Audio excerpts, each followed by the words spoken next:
ये घटना है 19 जून 2019 की और जगह है कामाख्या मंदिर के पास। आप सबको पता है कि कामाख्या हिंदुओं का एक बहुत बड़ा तीर्थस्थल है जिसे देवी माँ की शक्तिपीठ के तौर पर जाना जाता है। कामाख्या असम में है, गुवाहाटी के पास में, और यहाँ पर साल में एक बार बहुत बड़ा अनुष्ठान और मेला लगता है जिसे अंबुबाची मेले का नाम दिया जाता है। कहते हैं कि इस अंबुबाची मेले के समय देवी माँ की आराधना करने से वो हर मनोकामना पूरी करती है और देश दुनिया में जितने साधक हैं, पूजा पाठ करने वाले लोग हैं, जो बहुत ज़्यादा स्पिरिचुअली एक्टिव हैं और तंत्र मंत्र में जिन लोगों की बड़ी आस्था है या जो लोग ये काम करते हैं, वो इस मंदिर में इस वक्त अंबुबाची के मेले के दौरान हाजिर होते हैं, माता के दरबार में हाजिरी लगाते हैं और अपने अपने हिसाब से पूजा अर्चना करते हैं। लेकिन पूजा अर्चना के क्रम में कोई किसी इंसान की जान ले ले, इसको न तो कानून सम्मत तरीके से सही ठहराया जा सकता है और न ही धर्म सम्मत तरीके से। लेकिन ये घटना कुछ ऐसी ही है। हुआ ये 19 जून 2019 यानी 19 जून 2019 को कामाख्या मंदिर के पास एक और मंदिर है जो इसी कामाख्या मंदिर का ही एक छोटा यूनिट है, दूसरा यूनिट है, उसे जय दुर्गा मंदिर के नाम से जानते हैं, जय दुर्गा मंदिर। तो उस मंदिर की सीढ़ियों पर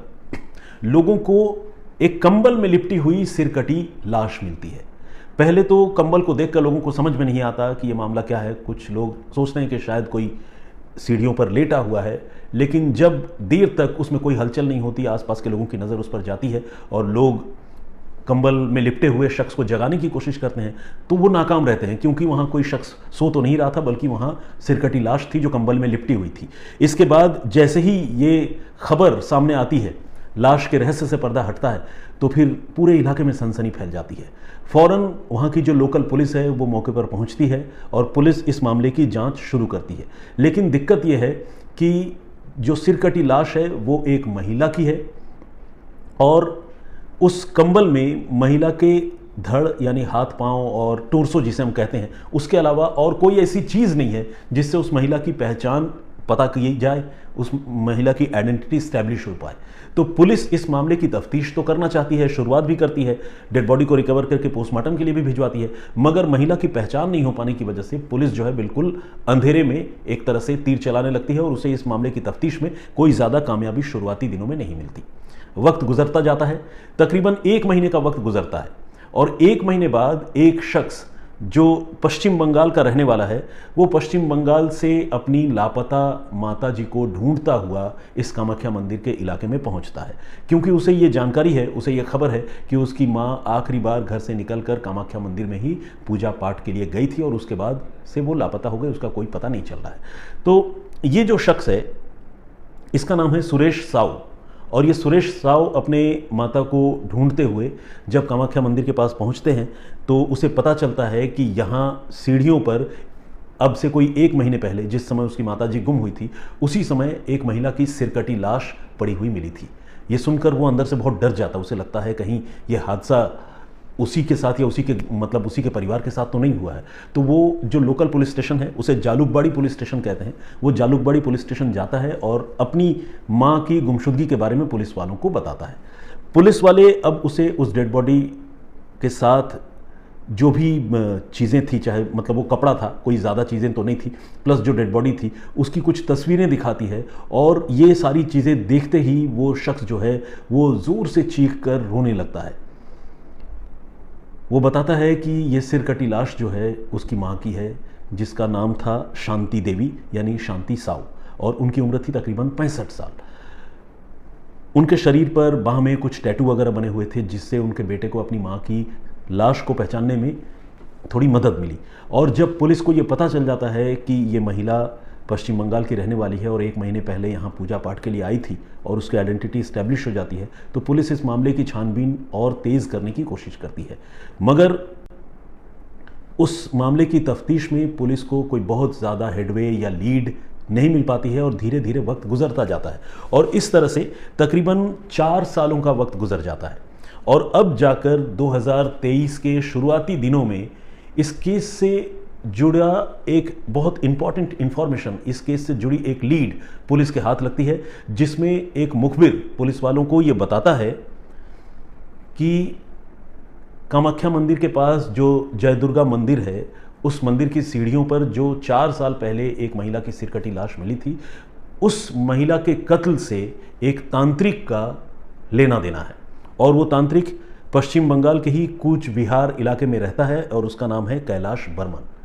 अब ये बात जब पुलिस को पता चलती है तो पुलिस को लगता है कि कहीं ये मामला ह्यूमन सेक्रीफाइस का तो नहीं है, क्योंकि पहले जो है पुलिस इस केस को लेकर थोड़ा कंफ्यूजन में थी कि ये ह्यूमन सेक्रीफाइस का मामला भी हो सकता है। और कई बार ऐसा भी होता है कि क्रिमिनल किसी की दुश्मनी में हत्या करते हैं और उसके बाद उसे कुछ और मोड़ देने के लिए उसे ह्यूमन सेक्रीफाइस या तंत्र मंत्र से जोड़ देते हैं। तो इसीलिए पुलिस को पहले कंफर्मेशन नहीं था कि ये मामला ह्यूमन सेक्रीफाइस का यानी नरबली का है या नहीं। लेकिन जब तांत्रिक की बात पुलिस को पता चलती है तो पुलिस को लगता है कि इस मामले का तंत्र मंत्र और ह्यूमन सेक्रीफाइस से कोई वास्ता, कोई कनेक्शन जरूर है।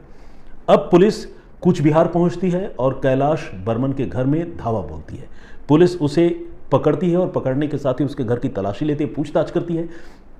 और वहां से पुलिस को जो चीज़ें हाथ लगती है उससे इस केस के सॉल्व होने की बुनियाद तकरीबन तैयार हो जाती है। इस तांत्रिक के घर से पुलिस को वो जो महिला गुम हुई थी शांति साव, उनका आधार कार्ड, उनके मोबाइल फ़ोन का मोबाइल फ़ोन, हैंडसेट और कई दूसरे बिलोंगिंग्स, दूसरी चीज़ें हाथ लगती है, पुलिस को मिलती है ये चीज़ें। अब पुलिस जब कैलाश बर्मन से पूछताछ करती है तो कैलाश बर्मन जो है बताता है कि ये सारी चीज़ें मैंने खुद तो नहीं ली, मुझे नहीं पता, लेकिन एक और तांत्रिक हैं जिनका नाम है माता प्रसाद पांडे, जो मध्य प्रदेश के रहने वाले हैं। उन्होंने ही मुझे कामाख्या में आज से कोई 4 साल पहले ये पैकेट दिया था और उसके बाद से ये पैकेट मेरे पास ही है, मैंने अपने पास रखा हुआ है। अब पुलिस को इस मामले की तफ्तीश में एक दिशा मिल चुकी थी और पुलिस अब इसी दिशा में मामले की तफ्तीश आगे बढ़ा रही थी। पुलिस ने अभी पिछले महीने 24 मार्च को मध्य प्रदेश के जबलपुर में माता प्रसाद पांडे के ठिकाने पर छापेमारी की और छापेमारी करने के बाद उसे गिरफ्तार कर लिया। और जब उससे पुलिस ने सख्ती से पूछताछ की तो उसने जो कहानी सुनाई उसे सुनकर पुलिस वालों के भी रोंगटे खड़े हो गए। वो जो महिला थी 65 साल की शांति साव, उनका वाकई नरबली के इरादे से कत्ल किया गया था और कत्ल की इस जघन्य घटना में कोई 1-2 नहीं, तकरीबन 12 लोग शामिल थे। जी हाँ, तकरीबन 12 लोगों ने मिलकर एक महिला को धोखे से गुमराह करके पूजा पाठ के बहाने कामाख्या तक लेकर आए और लेकर आने के बाद उनकी हत्या कर दी ताकि इस नरबली से देवी माँ खुश हो जाए। कैसे सिर फिरे, कैसे अजीब और कैसे गिरे हुए लोग हैं जिन्होंने इस तरह की जघन्य घटना को अंजाम दिया। माता प्रसाद पांडे से जब पुलिस ने सख्ती की तो उसने इस कत्ल की बात तो कबूली, साथ ही ये भी बताया कि हत्या की इस घटना को उन्होंने अंबुबाची मेले के दौरान ही 18 और 19 जून 18 एंड 19 जून 2019 यानी 2019 में इस घटना को उन्होंने अंजाम दिया था। और ये सब कुछ हुआ था एक जजमान यानी जो पूजा पाठ कराता है, जो भक्त है, उसके कहने पर, और उसका नाम है प्रदीप पाठक। प्रदीप पाठक बेसिकली उत्तर प्रदेश के मथुरा का रहने वाला एक शख्स है जो अपने मर चुके भाई की आत्मा की शांति और बेहतरी के लिए एक अनुष्ठान कामाख्या मंदिर में करना चाहता था और इसी अनुष्ठान के तहत उसने एक किसी की नरबली देने की प्लानिंग की थी और इसके लिए उसे इन तांत्रिकों ने उकसाया था, सुझाव दिया था। और इस आदमी ने, प्रदीप पाठक ने, इस नरबली के लिए जिन लोगों को भी अपने इस साजिश में शामिल किया, तकरीबन 8 से 9 लोग, उन सारे लोगों को उसने 10-10 हज़ार रुपये दिए थे। और प्लानिंग के मुताबिक जो महिला है शांति साव, वो 1-2 साधुओं के साथ पश्चिम बंगाल से चलकर कामाख्या घूमने आई थी। उन्हें जो है खास पूजा दिखाने के बहाने ये तांत्रिक लोग सबसे पहले लेकर गए एक शमशान में जो कामाख्या मंदिर के पास है, जिसे भूतनाथ के नाम से जानते हैं। उस शमशान में आधी रात को पूजा के बहाने ये तांत्रिक उसे लेकर गए और लेकर जाने के बाद उनको जमकर शराब पिलाई, इतनी ज़्यादा शराब पिलाई कि वो महिला फिर अपने सेंसेस में नहीं रही। और ऐसा करने के पीछे आप समझ सकते हैं कि वही उद्देश्य था कि वो इतना आउट ऑफ कंट्रोल हो जाए कि उसकी हत्या आसानी से की जा सके, उसकी बलि जो है आसानी से दी जा सके। तो इस तरह से शांति देवी को उन्होंने जमकर शराब पिलाई पूजा पाठ और प्रसाद के नाम पर। और सबसे पहले तो शमशान में पूजा पाठ का जो अनुष्ठान है, तंत्र मंत्र है, वो सब किया और उसके बाद उसको लेकर आए बाकी 2 मंदिरों में, यानी कामाख्या मंदिर और पास के ही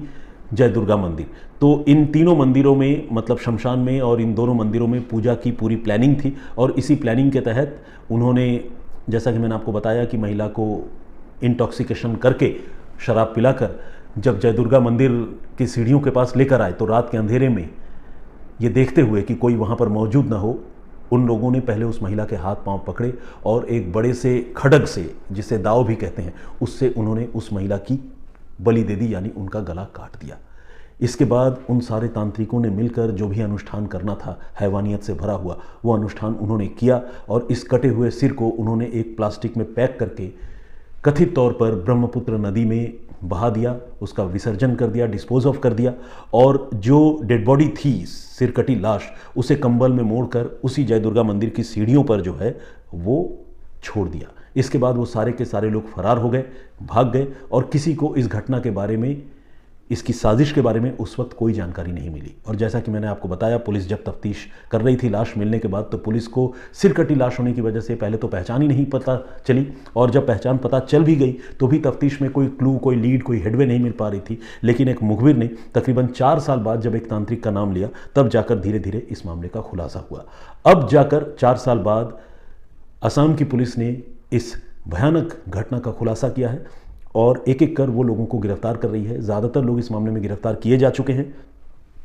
और ये बात भी साफ हुई है कि सारे लोग जो इस तंत्र मंत्र में शामिल थे, उन सारे लोगों को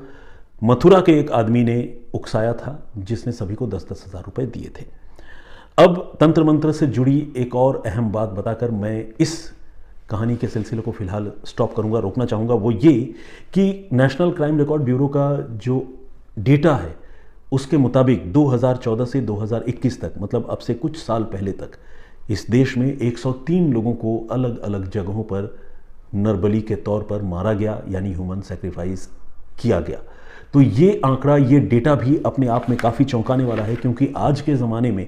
जब दुनिया इतनी तरक्की कर चुकी है, जेट एज की बात हो रही है, वहाँ पर अगर कोई नरबली दे और इस तरह की घटनाओं को अंजाम दे, तो उस पर अफसोस भी होता है, गुस्सा भी आता है, और ऐसे लोगों के दिमाग पर भी जो है हैरानी होती है। तो खैर, ये घटना यहीं तक। मैं ये बात दावे से कह सकता हूँ कि कोई भी इंसान अगर किसी दूसरे इंसान की इस तरह से हत्या करता है और किसी भी भगवान या देवी देवता को खुश करने की कोशिश करता है, तो मेरा जो बिलीफ या मेरा जो भरोसा है, उसके मुताबिक कोई भी भगवान, कोई भी देवी देवता इस तरह की हरकत से कभी खुश नहीं हो सकता। खैर, ये मेरा पॉइंट ऑफ व्यू था। हर कोई अपने अपने पॉइंट ऑफ व्यू के साथ आज़ाद है, लेकिन कानून तोड़ने की छूट किसी को नहीं है। आज की कहानी यहीं